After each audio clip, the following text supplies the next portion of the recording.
Hello guys, this is K C Patel and welcome to Teachers Factory. Teachers Factory के YouTube channel में आप सभी का स्वागत है। जैसा कि आप लोगों को काफ़ी इंतज़ार था कि कब एमपी टेट वर्ग 1 के इंग्लिश लिटरेचर की क्लास शुरू होगी, तो आपकी आज से एमपी टेट वर्ग 1 की इंग्लिश लिटरेचर की क्लास स्टार्ट हो चुकी है। तो जितने बच्चे एमपी टेट वर्ग 1 या इसके अलावा अगर टीजीटी और पीजीटी इंग्लिश की तैयारी करते हैं तो वो लोग इस वीडियो को देख सकते हैं और उन बच्चों तक आप लोग ज़्यादा से ज़्यादा इनको शेयर करिए इस वीडियो को जो एमपी टेट वर्ग 1 इंग्लिश सब्जेक्ट से तैयारी कर रहे हो। ठीक है, तो अगर आप लोग इस चैनल पर नए हैं तो आप चैनल को सब्सक्राइब करें और बेल आइकॉन को ज़रूर प्रेस कर दें ताकि जब भी हम वीडियो अपलोड करेंगे तो आप लोगों को नोटिफिकेशन मिल जाए। ठीक है, तो आज से हमारी क्लासें स्टार्ट हो गई हैं इंग्लिश लिटरेचर एमपी टेट वर्ग 1 की। आपकी 2023 में इसका एग्ज़ाम होगा लगभग अप्रैल में। तो अभी अपने पास टाइम है, तो अभी से तैयारी में जुट जाइए। तो आज का जो हमारा पहला टॉपिक है वो है आपका Pride and Prejudice by Jane Austen. According to syllabus मैंने इसका जो सिलेबस है बहुत अच्छे से डिस्कस किया हुआ है एक वीडियो में, तो आप लोग उस वीडियो को पहले जा कर के देखें कि इसका जो सिलेबस है वो क्या है। उसी के सिलेबस के अकॉर्डिंग हम लोग चलेंगे। आपकी इसमें प्लेलिस्ट बनी हुई है एमपी टेट वर्ग 1 इंग्लिश, तो आपको वहाँ पर इसके सारे वीडियो मिलते रहेंगे। आज जो आपका ये लेक्चर है ये फर्स्ट लेक्चर है और आज हम डिस्कस करेंगे Pride and Prejudice written by Jane Austen. ठीक, तो पहले हम थोड़ा बहुत जान लेते हैं जेन ऑस्टन के बारे में जिन्होंने इस नॉवेल को लिखा हुआ है। और आज अगर ये वीडियो लंबा खींचता है तो डिस्कस करेंगे हम इसके कैरेक्टर के बारे में। इसके बाद जो स्टोरी रहेगी वो हम नेक्स्ट वीडियो में आपको स्टोरी बताएंगे। तो सबसे पहले आप लोग क्या करिए कि इसके जो राइटर हैं आपके जेन ऑस्टन, राइटर हैं, लेडीज़ हैं, फीमेल हैं। जो जेन ऑस्टन है उसके बारे में हम पढ़ लेते हैं।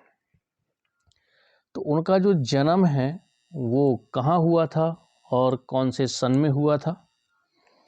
बॉर्न हुआ था इनका 16 दिसंबर 1775 1775 इंग्लैंड में, और इनकी जो डेथ है वो हुई थी 18 जुलाई 1817। कहाँ हुई थी? विंचेस्टर इंग्लैंड में इनकी डेथ हुई थी। अब इनका जो वर्क है उनके बारे में देख लेते हैं। जो इनकी इम्पोर्टेंट नॉवेल्स हैं उनके बारे में देख लेते हैं। तो एक है आपकी सेंस एंड सेंसिबिलिटी जो कि आपकी 1811 में पब्लिश हुई थी। प्राइड एंड प्रेजुडिस जिसके बारे में हम आज पढ़ेंगे ये 1813 में हुई थी। परसुएशन 1818 में। नॉर्थएंगर एबे 1818 में। मैंसफील्ड पार्क 1814 में हुई थी। जो एमा है वो आपकी 1816 में हुई थी। ठीक है, तो ये इनकी इम्पोर्टेंट नॉवेल है। कभी कभी क्वेश्चन क्या है ऐसे बना देता है, मैं आपको बता देता हूँ किस तरह से क्वेश्चन आपके इनसे बन सकते हैं। आपको क्वेश्चन दे देगा कि कौन सी नॉवेल जेन ऑस्टन के द्वारा नहीं लिखी गई है। इनमें से 3 ऑप्शन जो लिखे गए हैं उनके रहेंगे और एक ऑप्शन में दे दिया जाएगा, हो सकता है किसी और की नॉवेल दे दी जाए। तो इस तरह से क्वेश्चन बनते हैं। तो ये जो इम्पोर्टेंट है उनको आप लोगों को याद रखना है। जैसे आपकी एमा हो गई, सेंस एंड सेंसिबिलिटी हो गई, प्राइड एंड प्रेजुडिस हो गई, परसुएशन हो गई, नॉर्थएंगर एबे हो गई, मैंसफील्ड पार्क हो गई और लेडी सुसन। ये इनके वर्क्स हैं। अब बात की जाए कि जो प्राइड एंड प्रेजुडिस है, हम वापस अपनी इसी स्लाइड पर आते हैं। ये जो आपकी नॉवेल है प्राइड एंड प्रेजुडिस, ठीक है, इसको क्या कहा गया है आप लोग नोट करते जाइएगा। जो मैं इम्पोर्टेंट चीज़ें बताता जा रहा हूँ ये आपके एग्ज़ाम पॉइंट व्यू से काफ़ी इम्पोर्टेंट है, यहाँ से क्वेश्चन भी बन सकते हैं। तो प्राइड एंड प्रेजुडिस को नॉवेल ऑफ मैनर्स भी कहा गया है, नॉवेल ऑफ मैनर्स, ठीक, नॉवेल ऑफ मैनर्स भी कहा गया है। अब नॉवेल ऑफ मैनर्स कौन सी नॉवेल होती हैं जिसमें सोसाइटी के बारे में बताया गया हो, सोसाइटी में रहने वाले लोगों के बारे में बातचीत की गई हो, उनके मॉरल के बारे में, उनकी वैल्यूज़ के बारे में, उनके बिहेवियर के बारे में जिस नॉवेल में बात की जाती है उसे नॉवेल ऑफ मैनर्स कहते हैं। ये चीज़ समझ लीजिए। जब इसको लिखा गया था, जब जेन ऑस्टन इसको लिख रही थी, उस टाइम पे इसका जो टाइटल था वो क्या था, उसको बोलेंगे आप वर्किंग टाइटल। अगर पूछ दिया जाए कि जब इस पर वर्क चल रहा था तो इसका वर्किंग टाइटल क्या था, सॉरी, तो जो वर्किंग टाइटल था वो था आपका फर्स्ट इम्प्रेशन। क्या था आपका? First impression. ये चीज़ें नोट करते जाइएगा। तो यहाँ से भी क्वेश्चन बन जाता है कि जो आपका वर्किंग टाइटल था प्राइड एंड प्रेजुडिस का वो क्या था, तो ये था आपका फर्स्ट इम्प्रेशन। आपको ये चीज़ समझ में आ गई होगी। अब हम बात करें अगर प्राइड एंड प्रेजुडिस के बारे में, तो जेन ऑस्टन ने इसमें एक एलिजाबेथ बेनेट एक कैरेक्टर है, अभी आगे मैं डिस्कस करूंगा इस पर। एलिजाबेथ बेनेट, इसके बारे में जेन ऑस्टन ने कहा है माय फेवरेट। क्या कहा है? My favourite. जो प्राइड एंड प्रेजुडिस का जो मेन कैरेक्टर है एलिजाबेथ बेनेट, उनके लिए जेन ऑस्टन ने कौन सा वर्ड यूज किया है? My favourite. ठीक है, ये एक हिंट है, पूरी लाइन होगी, अगर उसमें कहीं पर माय फेवरेट आता है तो आपको आंसर में वही टिक करना है। ठीक है, कुछ चीज़ें अगर आपको अभी समझ में नहीं आ रही हैं तो पूरी स्टोरी सुनिए, कैरेक्टर के बारे में सुनिए। जब हम MCQs करेंगे तो सारे डाउट क्लियर हो जाएंगे। एक तो अभी भी कोई डाउट नहीं रह जाएगा, इसके अलावा भी अगर आपके पास कोई डाउट रह जाता है तो आप लोग कमेंट सेक्शन में बता दीजिए, मैं नेक्स्ट वीडियो में उसे, आपका जो डाउट है उसे क्लियर करने की कोशिश करूँगा। तो ये चीज़ समझ में आ गई कि एलिजाबेथ बेनेट को जो जेन ऑस्टन हैं, जो इसकी राइटर हैं इस नॉवेल की, उन्होंने क्या कहा है? My favourite. ठीक, चलिए ये चीज़ आपको समझ में आ गई होगी। अब एक चीज़ और बता दें जेन ऑस्टन के बारे में कि स्टार्टिंग में ये जो आपकी प्राइड एंड प्रेजुडिस है, पब्लिशर ने इसको पब्लिश करने से मना कर दिया था। बाद में ये पब्लिश हुई है, लेकिन पहले क्या हुआ था कि इसको पब्लिश करने से पब्लिशर ने मना कर दिया था, क्योंकि उस टाइम पे जो लेडीज़ हैं या वुमेन हैं, उनकी जो नॉवेल्स होती थी बहुत कम पढ़ी जाती थी। इस वजह से कई नॉवेल्स को जेन ऑस्टन ने लिखा और उसमें अपना नाम ना दे करके किस नाम से पब्लिश करती थी? A lady. मान लीजिए प्राइड एंड प्रेजुडिस लिखा उन्होंने, तो Pride and Prejudice by a lady, उन्होंने अपना नाम मेंशन नहीं किया, बस वर्क में लिख देती थी रिटन बाय अ लेडी। कोई भी आपकी नॉवेल लिखी हो तो इस तरह से उन्होंने पहले काम किया है। ठीक है, अब हम चलते हैं प्राइड एंड प्रेजुडिस की जो कैरेक्टर है, उन कैरेक्टर का जो रिलेशन है एक दूसरे से, वो किस तरह का रिलेशन है, ये सारी चीज़ें करेंगे। आज हम सिर्फ और सिर्फ जो कैरेक्टर हैं उस पर डिस्कशन करेंगे। आज अच्छी तरह से पहले तो आपको कैरेक्टर याद कर लेना है, और ऐसे नहीं कि आपको रट्टा मारना है। मैं अभी यहाँ पे बता रहा हूँ तो आपको पूरा बैकग्राउंड पता चल जाएगा, है ना, कौन कौन सी इसमें फैमिली है, उनका एक दूसरे से रिलेशन क्या है। जब कैरेक्टर आपको अच्छे से समझ में आ जाएंगे तो जो अगला वीडियो हमारा होगा उस पर हम पूरी स्टोरी को डिस्कस करेंगे। जब इसको स्टोरी अच्छे से डिस्कस हो जाएगी तो फिर हम उसके करेंगे MCQs। मैक्सिमम से मैक्सिमम MCQs करवाऊंगा, क्योंकि जब हम लोग स्टोरी पढ़ने के बाद MCQs करते हैं तो आप लोगों से जो MCQs हैं वो भी बहुत अच्छे तरीके से बनेंगे। तो आपका जो कॉन्फिडेंस लेवल है ना वो बना रहेगा कि अगर जो चीज़ हमने पढ़ी है उनके क्वेश्चन किस तरह से आते हैं और हमसे क्वेश्चन बन रहे हैं। तो शुरू करते हैं हम कि जो स्टोरी है उनके कैरेक्टर कौन कौन से हैं और ये इन कैरेक्टर्स का एक दूसरे से रिलेशन क्या है। तो देखिए, ये स्टोरी जो शुरू होगी वो होगी आपकी मिसेस बेनेट और मिस्टर से। ये दोनों शादी करते हैं, ठीक है। जब इन दोनों की शादी हो जाती है तो इनकी 5 बेटियां होती हैं। उनका नाम है, एक का है आपका मैरी बेनेट, दूसरी का नाम है किटी बेनेट, इसके बाद है आपकी लीडिया बेनेट,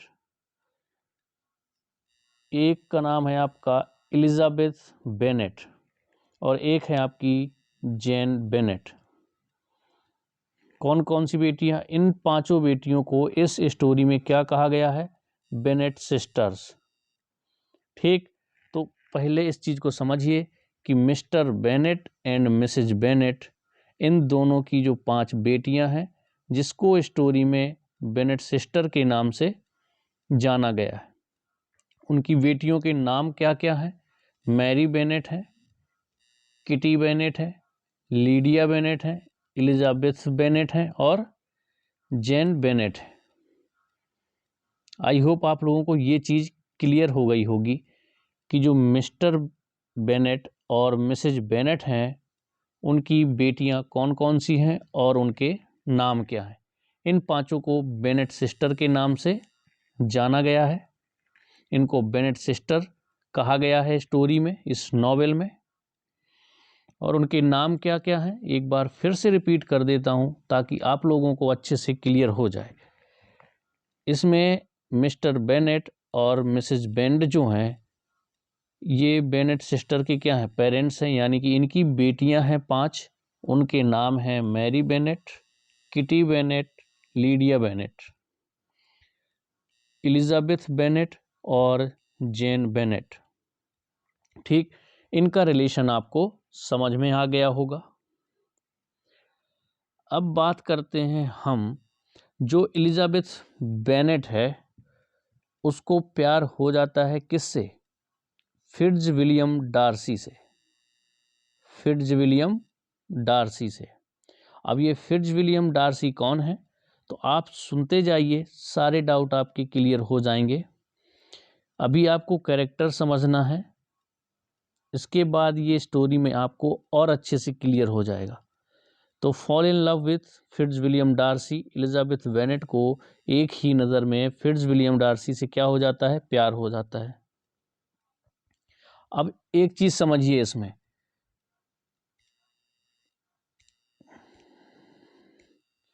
जो आपके फिट्जविलियम डार्सी हैं एक तरह से इनका जो इस स्टोरी में, इस नॉवेल में मेन रोल है, मेन कैरेक्टर है ये फिट्जविलियम डार्सी। आप कह सकते हो कि ये हीरो हैं और जो एलिजाबेथ बेनेट हैं ये हीरोइन है, ठीक। तो स्टोरी के जो मेन कैरेक्टर हैं वो ये दोनों हो गए, कौन कौन? एलिजाबेथ बेनेट और फिट्जविलियम डार्सी। फिट्जविलियम डार्सी का पूरा नाम था एडवर्ड फिट्जविलियम डार्सी। ये चीज़ लिख लीजिए आप लोग, एडवर्ड फिट्जविलियम डार्सी, ठीक। पूरा नाम क्या था? Edward Fitzwilliam Darcy. ये चीज़ आपको समझ में आ गई कि इस नॉवेल के जो मेन कैरेक्टर हैं वो कौन कौन हैं। तो एलिजाबेथ बेनेट और फिट्जविलियम डार्सी, ये दोनों मेन कैरेक्टर हैं। इस स्टोरी में एलिजाबेथ बेनेट को एक ही नज़र में फिट्जविलियम डार्सी से प्यार हो जाता है, ठीक है। अब बात करते हैं हम अगले कैरेक्टर की। जो एलिजाबेथ बेनेट हैं उनकी एक बेस्ट फ्रेंड है जिसका नाम है शर्लॉट लुकास। क्या नाम है? शर्लॉट लुकास। और जो मिस्टर बेनेट के कज़न हैं उनका नाम है विलियम कॉलिंस। मिस्टर बेनेट, जो मिसेज बेनेट और मिस्टर बेनेट थे, जिनकी ये 5 सिस्टर हैं, तो उसमें से जो मिस्टर बेनेट हैं उनके कज़न का नाम क्या है? William Collins. विलियम कॉलिंस किसको प्रपोज करते हैं? एलिजाबेथ बेनेट को। ठीक है, जब एलिजाबेथ बेनेट को विलियम कॉलिंस प्रपोज करते हैं तो एलिजाबेथ बेनेट क्या करती है? इनको मना कर देती है। और ये शादी किससे करता है? शर्लॉट लुकास के साथ। शर्लॉट लुकास कौन थी? एलिजाबेथ बेनेट की जो बेस्ट फ्रेंड है, उससे विलियम कॉलिंस क्या करता है? शादी करता है। ठीक है, अब बात करें, अब देखते जाइए, जो फिट्ज विलियम डार्सी हैं वो चार्ल्स बिंगले के फ्रेंड हैं। चार्ल्स बिंगले के फ्रेंड हैं कौन? फिट्ज विलियम डार्सी, यानी कि ये दोनों एक दूसरे के फ्रेंड हैं, चार्ल्स बिंगले और फिट्ज विलियम डार्सी। ये चीज आपको समझ में आई?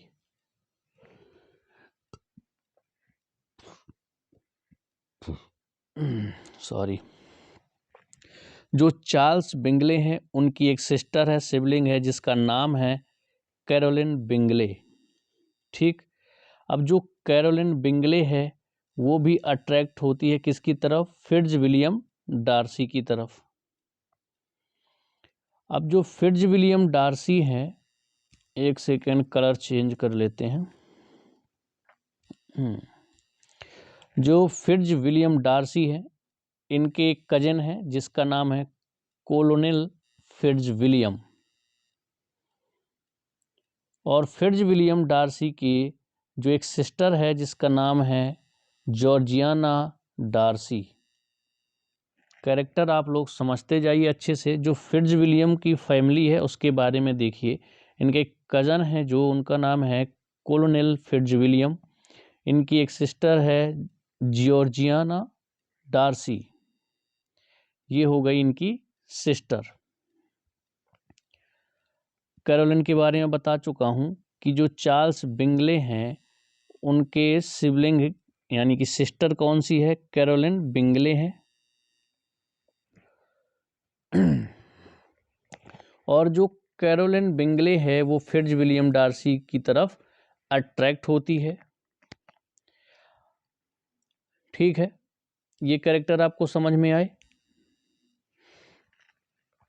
अब अगर बात करें यहाँ पर हम जॉर्ज विकहम की बात, ये जॉर्ज विकहम है जो, और फिट्ज विलियम डार्सी, ये दोनों एक दूसरे के जानी दुश्मन हैं।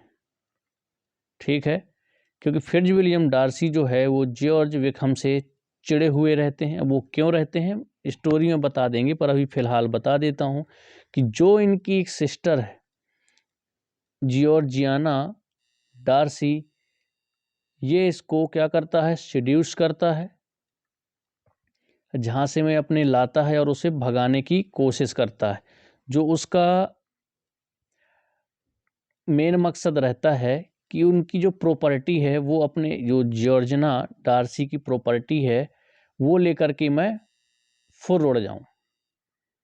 ठीक है, तो इस वजह से Fitzwilliam Darcy George Wickham से चिढ़ता है, बहुत ज़्यादा चिढ़ता है।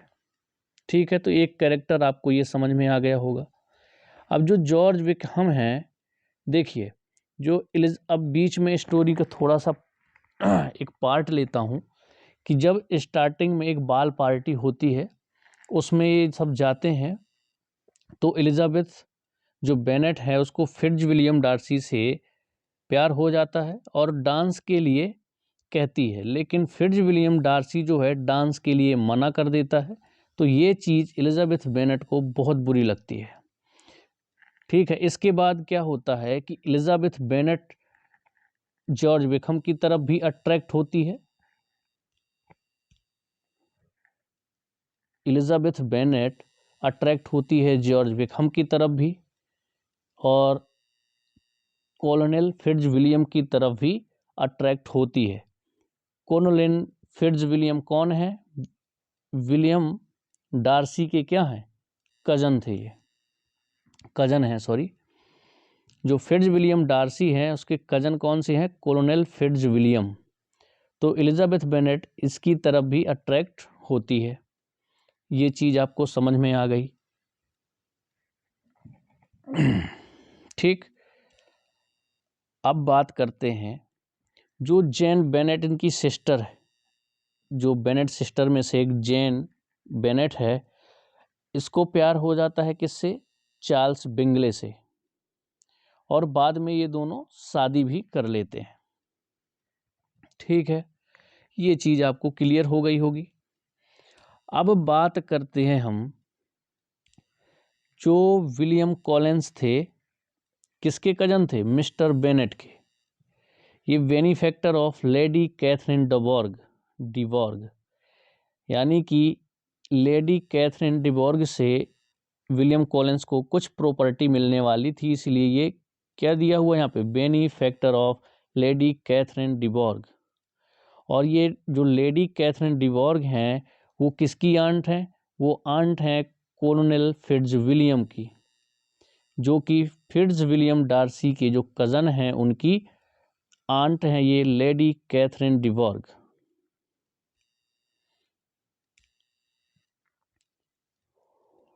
और जो यहाँ पर ये कॉलोनेल फिट्जविलियम, ये जॉर्जियाना डार्सी के क्या हुए? कजन हुए, क्योंकि ये फिट्जविलियम डार्सी के भी कजन है। ये भी आपको समझ में आ गया होगा। इस तरह से जो लेडी कैथरीन डिबॉर्ग हैं वो भी फिट्जविलियम डार्सी की क्या हुई? आंट हुई।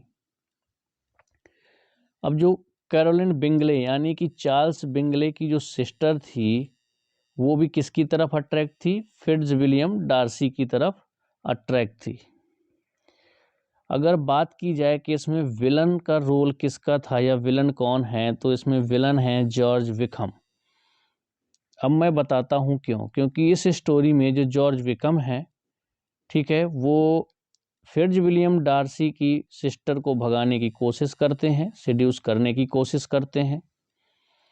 ये एलिजाबेथ बेनेट के साथ भी फ्लर्ट करते हैं और शादी किससे करते हैं? लीडिया बेनेट के साथ। जो बेनेट सिस्टर हैं लीडिया बेनेट के साथ शादी करते हैं। ये दोनों एक दूसरे के दुश्मन हैं, फिट्जविलियम डार्सी और जॉर्ज विकहम। ठीक है, ये चीज़ें आपको समझ में आ गई होंगी। तो ये था मेन कैरेक्टर। मैं आपको ये कैरेक्टर याद करवाने की कोशिश कर रहा हूँ, तो एक बार अच्छे से फिर से रिपीट कर देता हूँ मैं, तो इनको अच्छे से आप समझिएगा।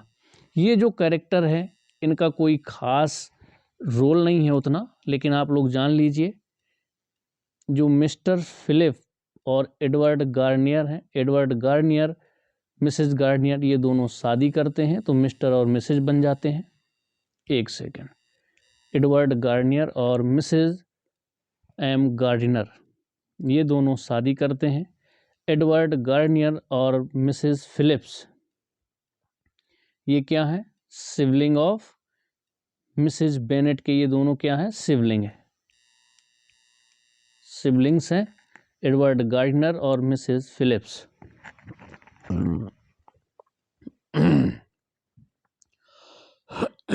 सॉरी। तो आई होप आप लोगों को जो ये कैरेक्टर हैं समझ में आ गए होंगे। एक बार फिर से मैं अच्छे से रिपीट कर देता हूं, अच्छे से समझिएगा इसको। एक कलर चेंज कर लेते हैं, ब्लैक ही कर लेते हैं। देखिए ये स्टोरी कहाँ से शुरू होती है, अच्छे से समझिएगा। मिसेस बेनेट और मिस्टर बेनेट इन दोनों शादी करते हैं। फिर इनकी 5 बेटियां होती हैं जिन्हें बेनेट सिस्टर के नाम से जाना गया। इस स्टोरी में बेनेट सिस्टर के नाम से इनको जाना जाता है। उनकी बेटियों के नाम क्या हैं? Mary Bennet, Kitty Bennet, Lydia Bennet, Elizabeth Bennet और जेन बेनेट। इसकी जो हीरोइन है यानी कि मेन कैरेक्टर है वो एलिजाबेथ बेनेट है, और फिट्ज विलियम डार्सी, जो एलिजाबेथ बेनेट को फिट्ज विलियम डार्सी से प्यार हो जाता है। जो फिट्ज विलियम डार्सी है इनका मेन रोल है, इसमें मेन कैरेक्टर है ये, इसे आप हीरो कह सकते हैं, और एलिजाबेथ बेनेट को हीरोइन। ठीक, बेनेट सिस्टर आपको समझ में आ गया। इसके बाद मैंने बताया था जो मिस्टर बेनेट हैं उनके कज़न कौन से हैं, विलियम कॉलिंस हैं। एलिजाबेथ बेनेट की जो बेस्ट फ्रेंड है वो है चार्लोट लुकास। विलियम कॉलिंस शादी किससे कर लेते हैं, चार्लोट लुकास के साथ। ये जो विलियम कॉलिंस हैं ये प्रपोज करते हैं पहले किसको, एलिजाबेथ बेनेट को, लेकिन वहाँ एलिजाबेथ बेनेट जो है मना कर देती है, क्योंकि वो किससे प्यार करती है, फिट्ज विलियम डार्सी से। ठीक है, जब फिट्ज विलियम डार्सी से जो बाल पार्टी में मिलते हैं तो जो एलिजाबेथ बेनेट है वो डांस करने के लिए कहती है, लेकिन जो फिट्ज विलियम डार्सी हैं वो मना कर देते हैं, तो एलिजाबेथ बेनेट को काफ़ी बुरा लगता है। ठीक, इसके बाद बात करें तो ये जो लेडी कैथरीन डिबॉर्ग हैं ये बेनिफैक्टर किसका है, विलियम कॉलिंस इनके बेनिफैक्टर हैं, यानी कि इनसे कुछ प्रॉपर्टी मिलने वाली है किसको, विलियम कॉलिंस को। क्लियर हुआ। चार्ल्स बिंगले और फिट्ज विलियम डार्सी ये दोनों फ्रेंड हैं। चार्ल्स बिंगले की जो सिस्टर है उसका नाम है कैरोलिन बिंगले, ये अट्रैक्ट होती है फिट्ज विलियम डार्सी की तरफ। फिट्ज विलियम डार्सी की जो कज़न है वो है कोलोनेल फिट्ज विलियम, और इनकी जो सिस्टर है वो है जॉर्जियाना डार्सी। जॉर्जियाना डार्सी को जो जॉर्ज विकहम है उसे सेड्यूस करने की कोशिश करता है, उसे भगा ले जाने की कोशिश करता है। वो चाहता है कि उसको भगा ले जाए और उसकी जो प्रॉपर्टी है वो हड़प करके फुर्र हो जाए। बाद में जो जॉर्ज विकहम है वो शादी करता है लीडिया बेनेट के साथ। मैं अभी आपको सिर्फ और सिर्फ कैरेक्टर याद करवाने की कोशिश कर रहा हूँ, बाकी जो स्टोरी है वो हम अगले वीडियो में करेंगे, क्योंकि अगर इसी में स्टोरी करेंगे तो काफ़ी लंबा वीडियो हो जाएगा, आप लोग भी बोर हो जाओगे। तो ये चीज़ आपको क्लियर हो गई। इसके बाद मैंने जो बताया था कि जो लेडी कैथरीन डिबॉर्ग हैं वो किसकी आंट हैं, कोलोनेल फिट्ज विलियम की और फिट्ज विलियम डार्सी की, इनकी क्या है, आंट हैं। ठीक, इसके अलावा और कोई कैरेक्टर रह गया आपका, जो ये बता ही चुका हूँ आपका। अब जो जैन बेनेट है वो किससे प्यार करती है, चार्ल्स बिंगले से, और बाद में ये दोनों शादी भी कर लेते हैं। चार्ल्स बिंगले की सिस्टर बताया मैंने कैरोलिन बिंगले हैं, जो कि अट्रैक्ट रहती है फिट्ज विलियम डार्सी की तरफ। जॉर्ज विकहम और फिट्ज विलियम डार्सी दोनों एक दूसरे के दुश्मन हैं। ठीक है, जब हम स्टोरी डिस्कस करेंगे तो ये चीज़ें आपको सारी समझ में आ जाएंगी। आई होप आप लोगों को अभी जो कैरेक्टर हैं वो बहुत अच्छे से समझ में आ गए होंगे। इसके अलावा भी अगर कोई डाउट रह जाता है तो आप लोग कमेंट सेक्शन में बता दीजिए, मैं आपका डाउट अगले वीडियो में क्लियर कर दूंगा। ठीक है, तो आई होप आप लोगों को जो कैरेक्टर है वो अच्छे से समझ में आ गए होंगे। कल हम करेंगे स्टोरी। जब स्टोरी ख़त्म हो जाएगी तो अगले वीडियो में हम करने वाले हैं क्या, MCQs, जो कि बहुत ज़्यादा इम्पोर्टेंट है, क्योंकि हम लोग जितनी ज़्यादा प्रैक्टिस करेंगे उतना ही कॉन्फिडेंस लेवल आप लोगों का बढ़ता जाएगा। तो हमें क्या करना है, पूरी स्टोरी को समझना है, इसके बाद हमें उसके क्वेश्चन करने हैं ज़्यादा से ज़्यादा। ठीक है, हाँ एक और बात, जितने लोग अभी देख रहे हो या आगे देखेंगे, अगर आप लोग ऐसे दोस्तों को जानते हैं जो MP टेट वर्ग 1 इंग्लिश की तैयारी कर रहे हो, उन तक ये वीडियो शेयर करिए, उनको बताइए, ताकि ज़्यादा से ज़्यादा लोग हमारे साथ जुड़ें और हम जल्दी से जल्दी क्लासें लाते रहें। ठीक है, क्योंकि आप लोगों का भी सपोर्ट ज़रूरी है। कोशिश करिए, जो आपको पेड कोर्स में मिलता है मैं आपको यहाँ पर फ्री ऑफ कॉस्ट यूट्यूब पर प्रोवाइड करवाने वाला हूँ। बहुत अच्छा कंटेंट रहेगा, इसकी PDF भी आपको मिलेगी, PDF आपको मिलेगी टेलीग्राम चैनल पर। ठीक है, टेलीग्राम चैनल पर आपको ज्वाइन कर लेना है। जो लिंक है आपको डिस्क्रिप्शन में मिल जाएगी। हमारा चैनल, उसमें भी टीचर्स फैक्ट्री के नाम से, या फिर आप लोग टेलीग्राम में जाकर के सर्च कर लीजिए, ये सेम लोगो आपको मिल जाएगा। या फिर आप लोग बाय लिंक जा कर के ज्वाइन करिए, वहाँ पर आपको इसकी PDF मिलेगी। जब ये पूरा सेशन ख़त्म हो जाएगा तब आपको ये PDF मिल जाएगी। इसके बाद हम करेंगे MCQs। जब MCQs ख़त्म कर लेंगे तो उसकी भी PDF आपको टेलीग्राम पर मिल जाएगी। तो वीडियो लंबा हो जाएगा, इसलिए आज हम यहीं पर ख़त्म करते हैं। तो 2 चीज़ें मैंने स्टार्टिंग में बताई थी कि जो प्राइड एंड प्रेजुडिस है उसको नॉवेल ऑफ मैनर्स कहा गया है। जो इसका वर्किंग टाइटल है वो आपका था फर्स्ट इम्प्रेशन। तो ये चीज़ याद रखिए, ठीक है। 1775 में इनका जन्म हुआ था, जेन ऑस्टन का, और डेथ हुई थी 1817 में, ठीक। विनचेस्टर इंग्लैंड में इनकी डेथ हुई थी। अब एक पॉइंट और बता देता हूँ आप लोगों को, जो नॉर्थएंगर एबे और परसुएशन है, ये दोनों जो नॉवेल हैं ये कब पब्लिश हुई है? 1818 में, और इनकी डेथ कब हो गई थी? 1817 में। तो यहाँ से भी क्वेश्चन बन जाता है कि ऐसी कौन सी नॉवेल है जो उनकी डेथ के बाद पब्लिश हुई हैं। तो ये दोनों नॉवेल हैं, नॉर्थएंगर एबे और परसुएशन। तो इस तरह से भी क्वेश्चन बन जाते हैं। तो चलिए अब हम मिलेंगे नेक्स्ट वीडियो में स्टोरी के साथ। तब तक के लिए बाय बाय।